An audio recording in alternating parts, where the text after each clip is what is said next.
చేతులు వల్ల వెళ్ళకి ఇలా తీసుకోండి. చికాకు కానీ ఏమి ఉండకూడదు.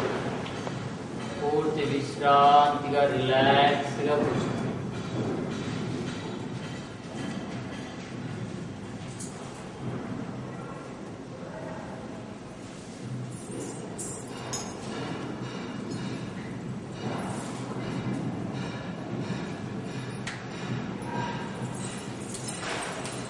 కావాలని ఆలోచనని సృష్టించకూడదు.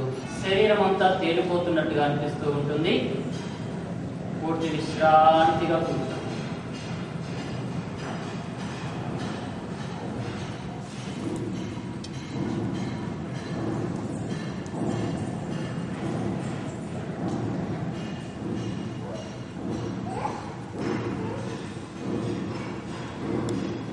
చెప్తున్నాను కదా, పైన చెప్పేది గోడలకు కిటికీలకు చెప్పబోతే నా వైపు చూపెట్టచ్చు కదా. How are you?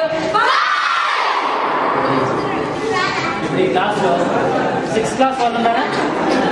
చేతులు లేకుండా ఒకసారి. Very good. 7th వాళ్ళు, 8th వాళ్ళు,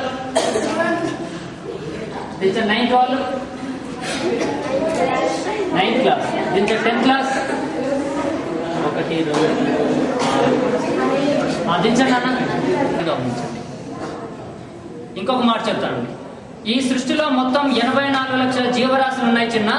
ఈ 84 లక్షల జీవరాశుల్లోకెల్లా మానవుడికి ఒక ప్రత్యేకత ఉంది. ఏంటో చెప్పగలరా? ఏంటండి? అరే మానవుడిగా పుట్టాం, మానవుడిగా పెరుగుతున్నాం, 6th క్లాస్ నుంచి 10th క్లాస్ వరకు వచ్చాం. మరి 84 లక్షల జీవరాశులు ఉన్నాయి. ఆ జీవరాశులకు కాకుండా మానవునికి ప్రత్యేకత ఒకటి ఉంది. అదేంటో చెప్పగలరా? మాట్లాడడం, ఇంకా తెలివితేటలు, ఇంకా ఎక్సలెంట్. చెప్పండి.